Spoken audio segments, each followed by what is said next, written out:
The altcoins, I think 99% of them are in a permanent bear market, like they just go to zero. Those are the four things. And for those businesses and those niches, it is a 10 to 20 year bull market. They will just go up and up and up. I think the days of a random Norwegian guy coming up with a DeFi protocol and printing $1 billion in FDV is over. Most of the buy-side pitch, we tell the people that they're pitching to like house money. And you don't go in there saying that like, oh, like Lana has 25 billion FDV. That's number strong, by the way, but like has this kind of technical updates coming. I don't give a shit. Like, just give me, and it's like, why does jobs joke about the fact that because VCs don't make money anymore? My real job is a podcaster. Hello, everyone. Welcome to the first episode of SoSo Alpha Lounge. Here we intend to invite industry leaders and shakers to share their alpha take on the market today and how to get here and share some of the background stories and alphas. And our goal here is to help investors cut through the noise and get to what truly matters and get some insider's take. And today we're really privileged to have Jason with us. Here's the founder of Folius Ventures and also the creator of BidClub. Welcome, Jason. Hi, Jesse. Good to be here. Yeah. If you don't mind, would you mind sharing a little bit of your background and kind of intro to our audience of who you are and how you get here? Yeah, I have two jobs. Joke about the fact that because VCs don't make money anymore, my real job is a podcaster. But Folius Ventures, we've started about 4 years ago. Before that, I was an analyst on Wall Street. I was at Deutsche Bank, was at two hedge funds, spent 9 years in New York, got into crypto, met a bunch of people on Twitter who eventually convinced me to start a fund of my own, which I did. September of 2021, the fund was launched. We raised about $130 million. We've since returned, after 4 years, about $110 million to investors, with still a maybe $90 to $100 million book today, mostly focused on, right now it's split half and half between private investments and liquid investments. On the private side, historically, really supporting APAC founders and APAC projects, and whereby on the liquid side, it's everything goes from all the way from Bitcoin down to equities and meme coins and small caps. Really free mandate. We TWAP and buy things in the open market. Team of 5, Jeff and Fran, as well as 3 of our colleagues, one part-time to full-time across in Asia and the rest of the world. That was my full-time gig. BidClub, it was an idea that originated last year. In traditional finance, there are these websites like Seeking Alpha, ValueInvestorsClub.com, and SumZero, where anybody, buy side or not, get to post their best stock pitch ideas and have the world to see them. There's really no such venue where the content is mid-form, long-form like this in a non-stream sort of curated format. Discord and Telegram are very stream-based. So the content kind of get lost over time. No such thing as Seeking Alpha equivalent in crypto. Coincidentally, when I run a fund, I need idea sourcing. So even for my own sake, I basically gather a bunch of friends together and we said we should create something like this. So that's how it was born. I was basically the founding member of this product, but it would be nothing without a community. Fast forward to today, I still run the club. We've raised some money from a pre-seed set of investors of 10 people. Kausmani, Andrew Kang, the Tangent guys, and so on and so forth. But today we have about 85 to 90 members, all of which submitted a post or a research piece to enter. Club itself covers only liquid investment ideas related to crypto. And then we have maybe like 150 pieces on the website today and increasing at a 5 to 10 clip on a bi-weekly basis. That's about it background.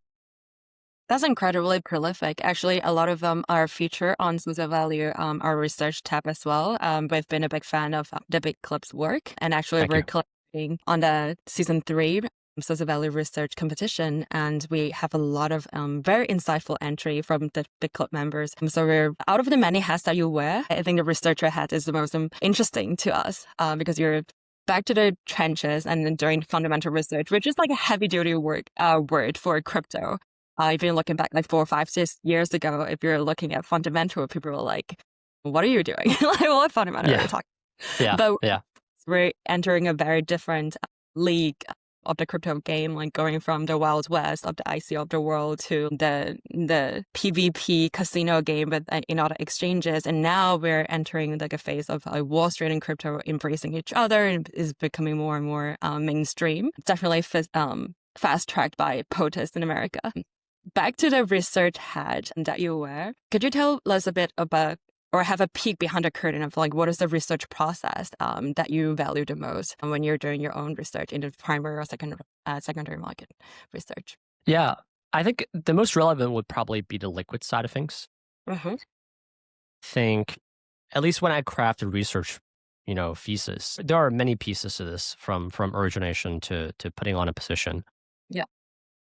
But it usually starts with a mosaic of an idea. Like a lot of the thesis crafting is storytelling. And once you have seen enough of these things playing out, how things could play out. You look at a ticker or any company, there are certain heuristics or mental models that eventually help an analyst. It's almost like a creative process where you come to, okay, well, if A, B, C, D, E all happen in synchrony, the token or the stock could be a lot higher. A good example, for instance, would be we look at Athena, and if you have seen this play out in traditional finance historically, one might have realized actually maybe at the ATs coming, the basis trade could actually be looped in a very recursive fashion aggressively. And all of a sudden, if Avi turns on this, principal token and they work with Pendle, like this recursive loop could really accelerate meaningfully. And the TVL accelerating could mean larger fees, some potential information about getting listed on the central exchanges. So there are like 4 to 5 pieces coming together. And the beginning of a thesis crafting is really convincing yourself and telling a story. It's like, okay, well, if this really happens, reasonably speaking, things could be really good. So that's the first part. There's almost an art to it. This creative process, I use a lot of ChatGPT and Grok and whatnot internally. The part where I think the AI is not very good at yet. Okay. They're good at procuring information and filling in the pieces. But when it comes to the origination process like this, it's really about seeing a lot of things play out historically and coming up with something. But once that sort of hypotheses are come up with a good thesis, it dials down to 3 or 4 really important factors that are basically statements that have to work for this thesis to be true. Mm-hmm. And then what follows is myself and the analyst, usually it's a 1-to-1 PM analyst relationship. The analyst goes out there and just gather information and evidence to prove or disprove that statement. And it could really involve chatting with management team, gathering data in the public, talking to competitors or any other references from the supply chain. And usually in my old firm, we do up to 50 hours of research by model building and talking to people, like 50 calls, something like that, to craft, to prove out these bullet points. In crypto, that's dialed down meaningfully to maybe like 5 to 10 hours of work. Usually you get a pretty good sense of whether those theses are true or not. And then it's about bridging a logical, basically, is that statement logical? And what more information do you need as follow-ons for those statements to be true? So you have the thesis, you have the evidence and proving points, and then it comes down to potentially putting on a position to monitor if it's like really compelling. The reason to that is usually if a thesis does look compelling, it usually gets discovered by the peers. Yeah, it's like a reverse chicken where there are folks who would be willing to put on sizable positions before everybody else having conviction. So there's this reverse auction process forces one to be preemptive in this position building. Also having a position and having the market trade telling you whether, usually when there's a thesis, the market gets pretty good at pricing it. So having that pricing validation is actually at times pretty helpful. You almost get a sense of whether the market tells you your thesis is right or wrong, right? In this sort of thesis building phase. But we put on an initial position, but also keep on monitoring maybe the 2 or 3 pieces of key info that we need to really prove the piece to be correct. And ideally, in the thesis building phase, aside from the 3 or 4 key bullet points, there will be key junctures on the timeline where the market tells you if you're right or wrong. So these are the key catalysts that you want to observe to validate your thesis. So we think there will be an exchange listing. Okay, well, is it coming or not? We think that this contract will be signed by this time. Is it true or not? We think this renewal will come at this price tag. Its peer coming at a renewal come at a similar price tag, and does it come at that price tag? So those catalysts would be indicative. And then lastly, it will be sizing up the position as our conviction grows versus the risk of the downside. So that's the kind of the whole process of putting on position. Right. And this is kind of a bonus question. If it's not on the talking guide at all, like what is like a biggest surprise that you had in your investment career, like following these processes? Like, is there any indicator that prove you both in a good or bad way that you're willing to? I think there are a couple. Actually, it's really interesting. I think the first thing is that when a company managed by good management teams in a good industry, usually they end up surprising you. Usually, like the theses turn out not only being right, but as time goes along, they come up with other stuff that just was not even part of the thesis initially. Whereby for shitty teams and bad business models, like risk just props up that were not even part of the thesis. So part of the underwriting becomes good or not, right? So there's a part of the underwriting that always gets done. There's the basic blocks and tackling. Are they ethical? Are they capable? And so on and so forth. So that's pretty important.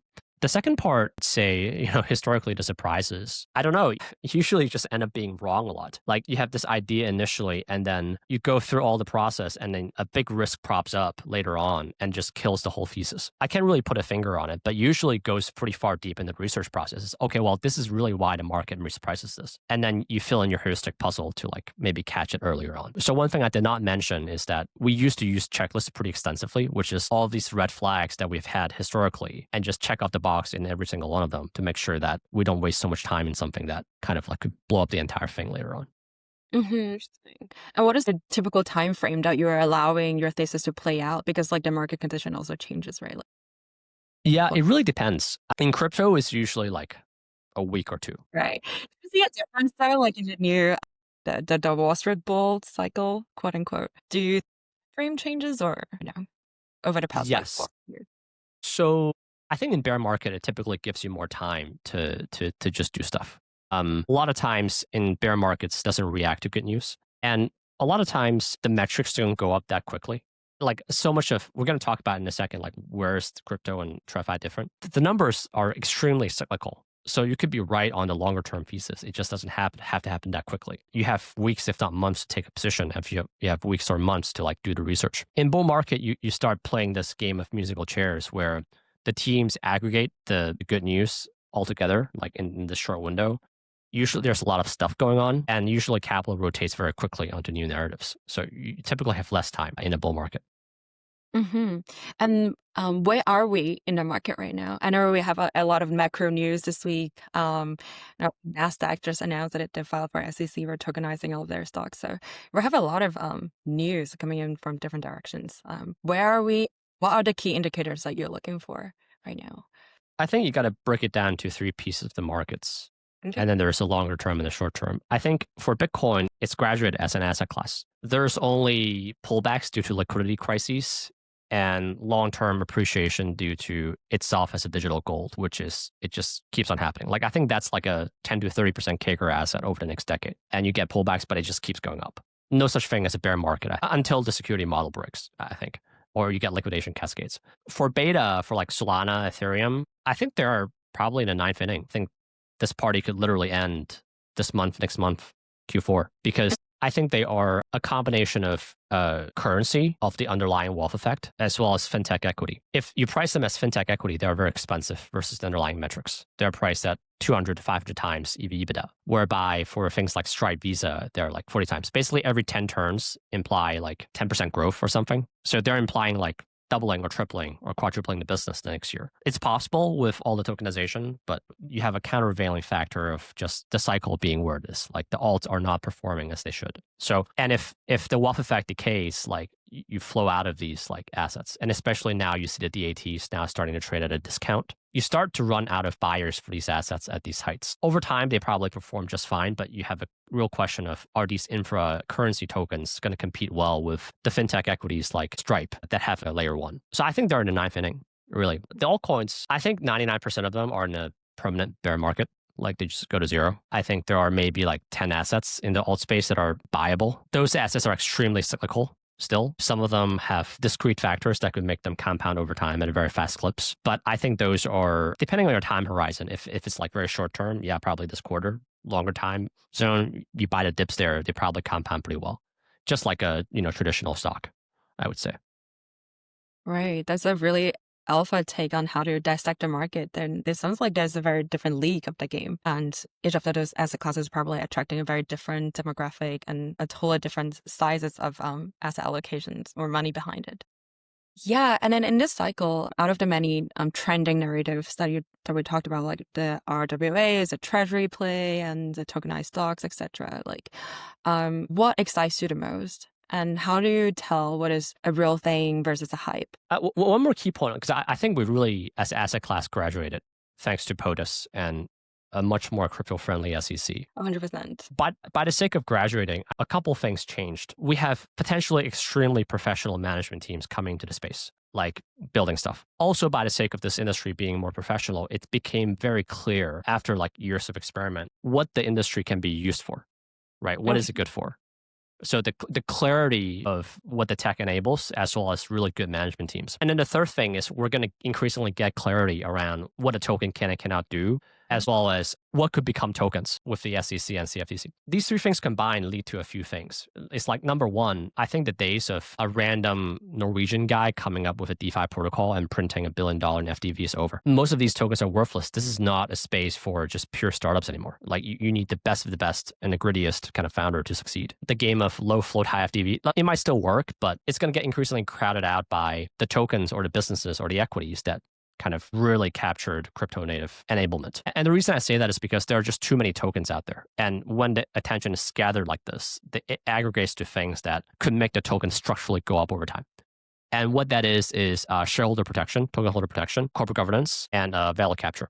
And you can only do those things if you're legitimate and actually have a real business. So that has changed. And then thirdly, I think the dichotomy of the sectors just really deviates. Like, I think the only things that are kind of left with real traction and multiples are things like anything that has to do with exchanges, anything that has to do with stable coin, like proliferation of euro dollar globally, that whole value chain, anything that has to do with gambling and entertainment on chain. Yeah.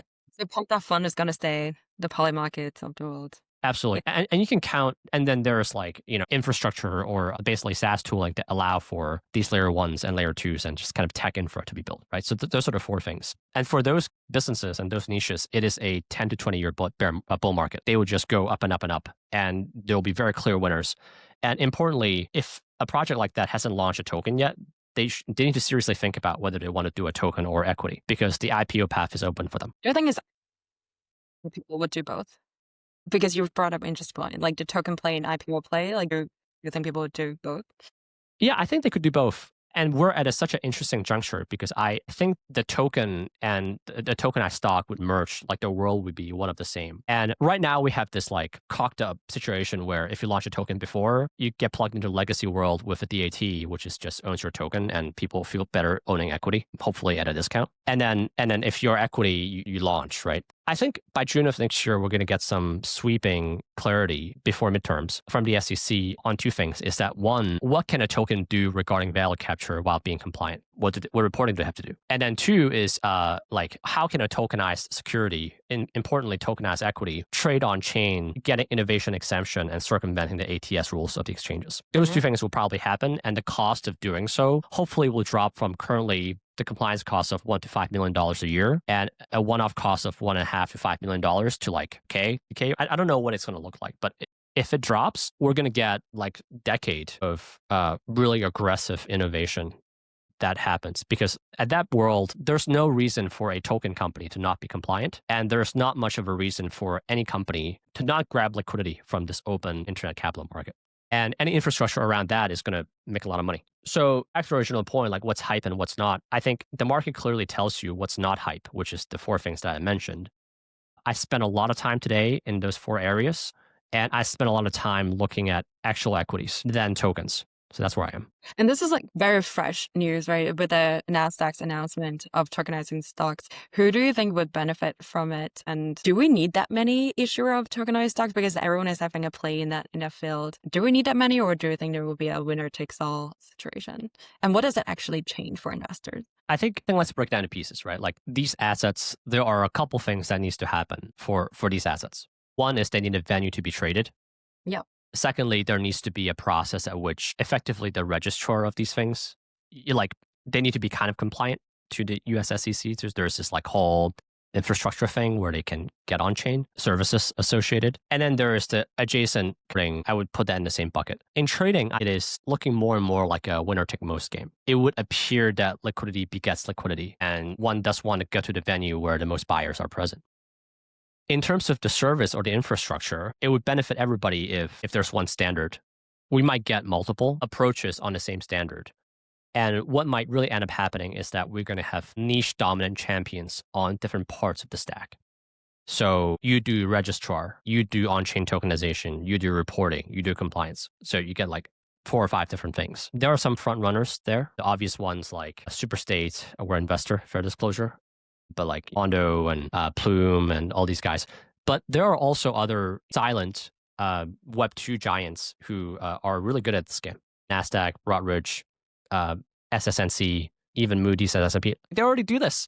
And to believe that they have no capability of doing this in Web3 is crazy. So they're going to come. Who benefits the most? I think you have to really buy into the belief that all of these assets are going to trade on chain. And whether it's a token with value capture or it's going to be a token as security, public or private or not, the most immediate beneficiary will be the exchanges globally. Like whoever has the venue that allow for people to hyper gamble or invest with their capital is going to benefit. And this does not limit itself to just brokers today. Obviously, we own Robinhood. I'm quite bullish that asset. I think it is the prime beneficiary because it has the best user experience. To be, like, world is this TAMP, and then its layer 2 is going to allow it to peef off stocks that are in markets that it can't do before, right? And it's going to just crush a lot of these players in a token market.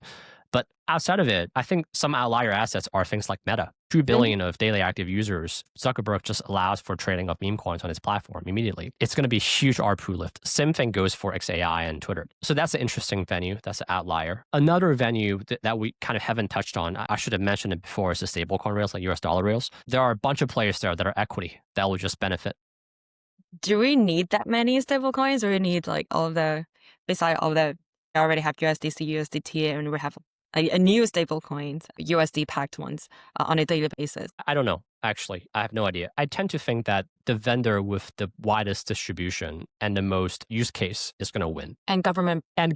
But Tether grew without government support. So like basically whoever wants to use it wins. So in that, like, there are players like Stripe that are super interesting.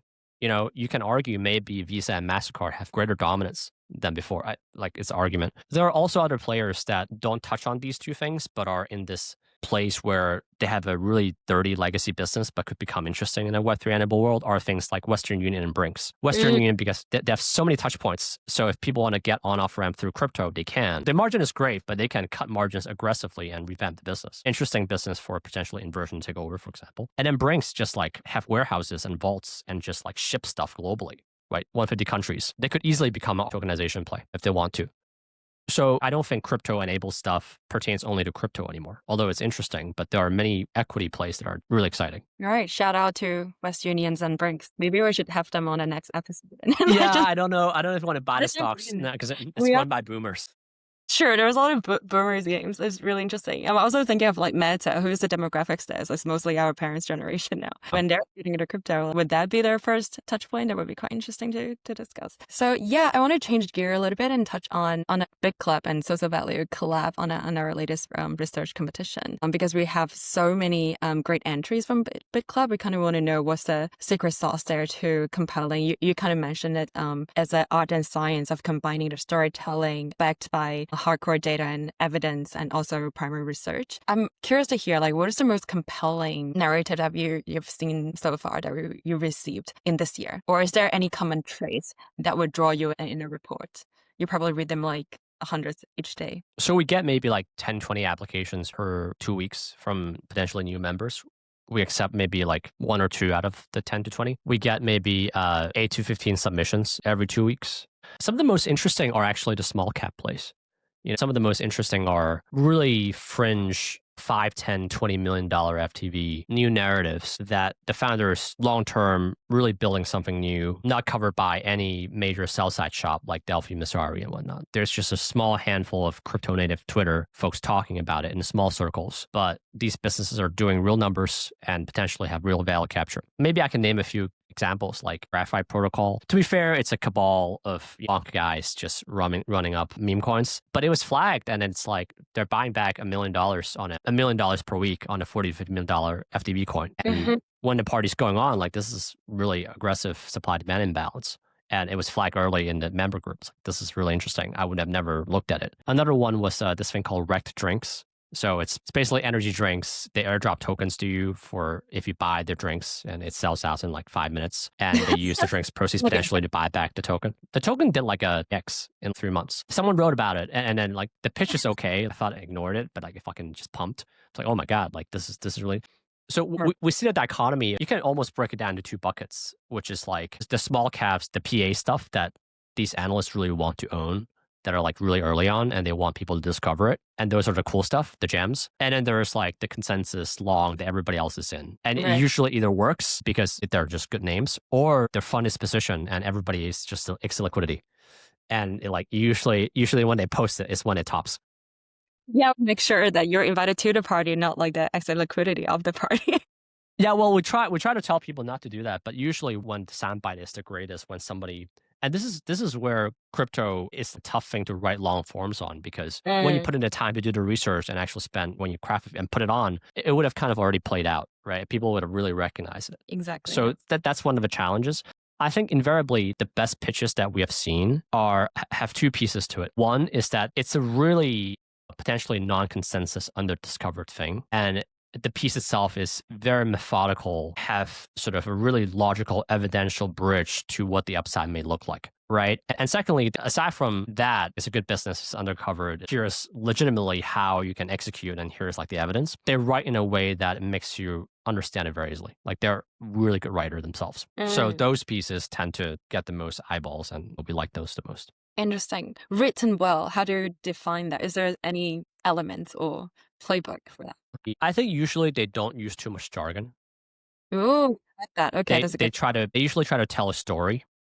The biggest pitfall, I think, from reading these fees, like, a lot of analysts try to jam too much information into it. You know, it's like, oh, here's how to make the fees, and here's like all the technical details. Like, I don't like, if you want to read that, go read Delphi and Misari. Like, this is not the place for it. I don't give a shit. The most important thing is, here's what they do, and then here's why I think it'll go up. Like, here are the 3 or 4 most exciting, interesting things about this business that's happening. The information and evidence is there, enough of it, right? Not too much, not too little, like enough to be dangerous, is there to support the thesis and the evidence. And the whole piece tells the story of why this is such a compelling buy now, and here's what's going to happen to the name. All the vetting, all the risk assessment, all the background checking can happen afterwards. It doesn't have to happen in the pitch. So that's what I found in the thesis that I liked. Very interesting. So storytelling is still like the word, the keyword that you keep mentioning, and I 100% agree. And it's so easy to tell a piece is where you put a heart and soul into it on someone who actually dig through the story versus like a 5-minute turn from ChatGPT and flow with. It was very obvious. It was because like what chat is really bad at is come up with something original, and it doesn't flow the same way as a human good storyteller would at this moment. Like, it's extremely good once you give it a story and have it fill out the pieces, but it can't come up with one. And the best ones, like, I would encourage folks to read the ones about like Ikubo, right? EKUBO, or the thesis about like Celsius, like I wrote that one, or I wrote Metalpha. People can read things like what Arv put together for Aave.